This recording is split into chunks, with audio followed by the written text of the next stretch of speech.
falarmos a importância da leitura em voz alta. Você aí em casa costuma ler para os seus filhos, para os seus netos, ou vocês mesmos, vocês costumam ler para os vossos avós, os vossos pais em voz alta, ou então para aquele conjunto de peluche que têm à vossa frente? Porque se calhar até é muito importante. Vamos dar as boas-vindas à professora Tânia Fernandes. Olá, Tânia. Olá, boa noite, Catarina. Boa noite, Tânia. Boa noite a todos os telespectadores. É que realmente com alegria volto a falar sobre a leitura, que é uma área que realmente me cativa e que gosto sempre de falar. Sabemos que os livros no século passado eram escassos e que, por exemplo, ir ao cinema era um luxo e uma ostentação. Obviamente que os anos foram passando e, neste momento, a panóplia de livros é realmente bastante extensa. No entanto, o que nós temos vindo a verificar é que a leitura em nível de voz, em voz alta tem sido cada vez pouco praticada. E, essencialmente, os programas, a nível de currículo escolar, aprendizagens essenciais, remetem-nos muito para a leitura em voz alta devido aos benefícios exímios que possuem. E quais são esses benefícios? Pronto, existem realmente inúmeros benefícios. Podemos falar essencialmente a nível da comunicação. Sabemos que, por exemplo, desde tenra idade, as crianças, quando ouvem ler uma história, a nível de literatura, a nível de livros clássicos, histórias clássicas, nós vemos que a parte de comunicação é aqui a desenvolvida. Ou seja, a nível de vocabulário, a criança enriquece o vocabulário, o repertório lexical fica cada vez mais amplificado. Para além disso, nós também conseguimos detectar algumas dificuldades em nível de linguagem oral, nomeadamente a nível de dicção, porque através de quem lê, nós conseguimos perceber a nível de dicção como é que se há algum erro a nível, neste âmbito, assim como articulatório, inclusivamente a nível de gaguez. Também não menos importante, um outro benefício diz respeito à parte cognitiva da criança. A criança acaba por estabelecer elos de ligação e relações afetivas com o leitor, com quem está a ler, e quem ouve, ou seja, nesta relação bionífica. Para além disso, também é importante verificar que quando se ouve ler uma história, ou quando se lê uma história, a parte da atenção, concentração, fica aqui fortemente ativada. Porquê? Porque estamos ali concentrados e tentar ouvir a informação que ali é transmitida ao longo daquela história. E para mais tarde interpretar. Claro que isto depois vai influenciar toda a esfera também da compreensão leitora. Quando uma criança está atenta, claro que vai assimilar com mais facilidade toda a informação que está ali, toda a mensagem, todo o valor que ali está presente nos livros, nas histórias, e claro que ao assimilar, quer dizer que compreendeu. E claro que isto depois vai se retratar nas diversas áreas, quer no estudo do meio, quer na matemática, quer nas diversas áreas, na história, na geografia, extravasa qualquer uma das áreas. Talvez até uma das primeiras premissas até para conseguir responder bem a um teste de uma outra disciplina é compreender o enunciado. Pois é. E talvez nem percebem a pergunta, explicado de outra forma, se calhar claro, até porque conseguem. Muitas vezes a criança até consegue decifrar as cadeias gramáticas, mas depois quando parte para a parte da compreensão, aqui nós conseguimos detectar realmente algumas gralhas. Também é bastante importante referir que quando uma leitura em voz alta é possível identificar dificuldades em nível além da dicção, como eu disse anteriormente, mas também a troca de fonemas, e de sílabas, conseguimos ver crianças que fazem estas trocas. E aqui há realmente alguns exemplos, sim, às vezes a criança, por exemplo, ao ler, por exemplo, trapalhão, pode ler aldrabão, faz aqui algumas trocas, por exemplo, banana pode ler panana, haver aqui a troca do B pelo P, do D, devido à posição gráfica das letras. Pronto, tem a ver com a barriguinha da letra, como assim se diz. E aqui, às vezes, nós também fazemos um despiste a nível, por exemplo, das dificuldades de aprendizagem específicas, nomeadamente a dislexia. Claro que a leitura em voz alta, acabamos por detectar muitas, às vezes, gralhas que existem a nível de competências de linguagem.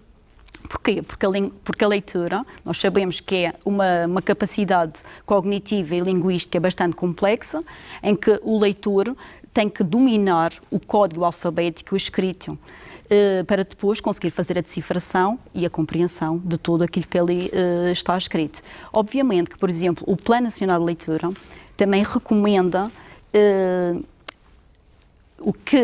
a leitura em voz alta deve ser uma prática diária.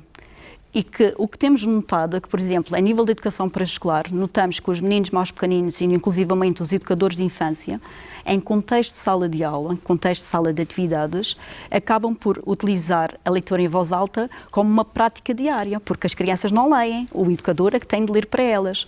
No entanto, nos ciclos seguintes, nomeadamente em termos do primeiro ciclo e segundo ciclo, o que a investigação tem-nos dito e nos aponta é que realmente ainda não se tornou viral a prática da leitura em voz alta. Pelo que é importante que este treino seja diário, seja rotineiro e que seja feito de uma forma motivadora para também cativar quem ouve e também envolver nesta leitura. Por um lado, eu de repente pensei, quando as crianças passam para o lado da ação, ou seja, antes estavam de uma forma muito passiva porque escutavam a história, quando passam para o momento da ação, aqui também pode entrar à mistura a ansiedade, a vergonha, a exposição. Depois aqui, como é que conseguem equilibrar todos estes fatores? Porque há crianças que não são tão extrovertidas, claro que podem também estar com mais dificuldade ou com não a acompanhar o mesmo nível que os colegas e isso pode depois se calhar causar algum Pronto, exatamente. Notamos, nomeadamente, as crianças que são mais tímidas, mais reservadas. Claro que a modalidade de leitura em voz alta é uma modalidade que eles não gostam. Porquê? Porque têm de estar expostos. No entanto, com a prática diária, se a criança for sempre submetida ao treino desta leitura em voz alta, claro que vai depois criar outra vontade. Claro que é preciso sempre treino, é como tudo. Tal como andarmos de bicicleta, quanto mais treinarmos, melhor seremos. E numa fase mais jovem, mais claro. tenra, é mais fácil. Exatamente. Era por isso que eu estava a dizer há instantes para ler para a audiência, pôr os peluches lá em casa. Fica sempre mais fácil começar pelos peluches, não é? Porque depois não vão ter os olhares críticos. Sim, e também mesmo o ouvinte, ao estar ali a ouvir, acaba por também captar toda aquela informação, acaba por também encarnar um pouco a escrita do escritor, retratando um pouco aquela paixão, aquele amor e toda a transmissão de valores que ali estão presentes numa história. Claro que isto de uma forma muito delicada e meticulosa, que acaba por influenciar também o ouvinte. Tânia, já voltamos à conversa. Vamos a receber o nosso primeiro telespectador de hoje, o Miguel, que nos fala do Funchal. Muito boa noite. Olá, boa noite, Catarina. Olá, doutora Tânia. Eu sou o João Miguel, sou psicólogo organizacional e gosto muito do tema da educação. Eu tenho seguido alguns artigos da doutora Tânia, que é na revista Saber e no Diário Notícias, e identifico-me perfeitamente com eles porque são simples, são muito fáceis de leitura e com dicas úteis, e é assim que deve ser qualquer artigo ou livro sobre educação. E digo isto porque eu tenho notado muitos livros sobre educação escritos por colegas meus psicólogos. Eu diria que são um bocado narcisistas e digo isto que agora é moda escrevermos todos um livro, mas quando se escreve um livro é para um público e que se quer que os entenda. E quando se escreve um livro sobre educação, devemos escrever sobretudo para os pais. Ora bem, eu por acaso também estou a escrever um livrinho minimamente completo sobre educação, prático para pais e que se chama Educar Até Pode Ser Fácil. Até pode ter alguns contributos da sua convidada de hoje, e porque é extremamente importante que os pais saibam todo o processo de crescimento e desenvolvimento da criança e o que fazer com eles e estimulá-los desde o início. Porque se nós estimularmos as nossas crianças desde muito cedo, 80% a 90% dos problemas de educação, digamos, deixam de resolver.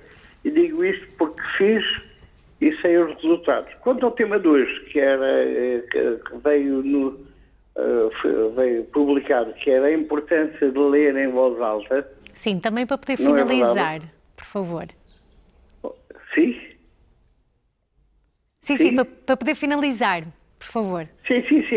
É extremamente importante quando lemos um livro. Não é por acaso que até Boada, quando nós estudávamos, fazíamos isso em voz alta. E ao fazermos em voz alta, é quase como se estivéssemos a ouvir duas vozes, a nossa e a outra, e darmos uma ordem ao nosso cérebro para memorizarmos isso. Por isso é extremamente importante lermos em voz alta. Ou os pais contarem uma história aos filhos em voz alta e depois até conversarem com eles sobre o que acham da história, qual o personagem que mais gostaram, porquê, etc, etc. E ensinar-lhes coisas que as crianças precisam.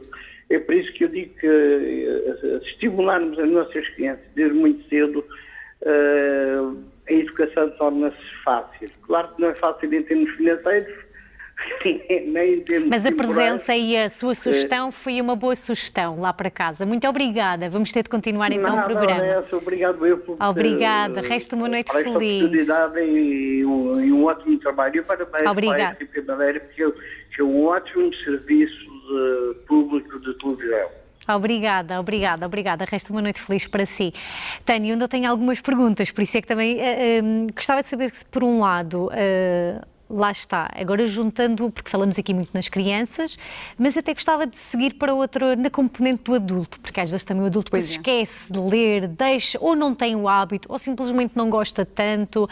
A minha dúvida passa por, e para as leituras através de dispositivos digitais, em que só apenas ouvem, ou seja, isso também pode ser uma forma de treino, ou seja, estar a ouvir, repetir... Sim, a parte... Os audiobooks, os audiolivros. Sim, são realmente importantes. Aqui, realmente, o que nós enaltecemos, essencialmente, é uma leitura em voz alta, devido aos benefícios que eu acabei de enumerar. Obviamente que os adultos que praticam a leitura, esta modalidade de leitura em voz alta, normalmente dirigem-se a um público mais novo, não é? Crianças, porque para ler um adulto para outro, normalmente isso não acontece.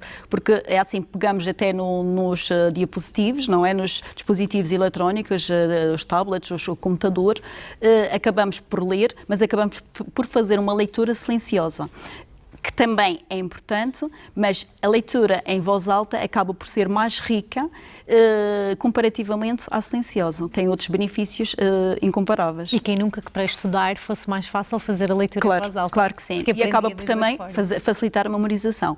Uma das dicas que eu sugiro, nomeadamente para quem está em casa, aos pais, é, por exemplo, pegar numa história ou fazer a leitura em voz alta para, por exemplo, para as crianças, mesmo para os jovens. É importante nem que coloquemos a leitura par a par. Isto o que quer dizer? Eu leio uma página, tu lês uma outra página. Vamos fazer esta modalidade de leitura alternada. Uma outra sugestão também que não é, que é realmente fundamental e que às vezes nós acabamos por esquecer, quando fazemos a leitura, fazer intuação, o ritmo, projetar bem a voz, o volume da voz também é fundamental para que também consigamos cativar quem está a ouvir e também envolver em toda esta dinâmica de leitura, que acaba por também facilitar toda a parte da compreensão e realmente sentir esta fantasia, esta magia do verdadeiro sentido das histórias.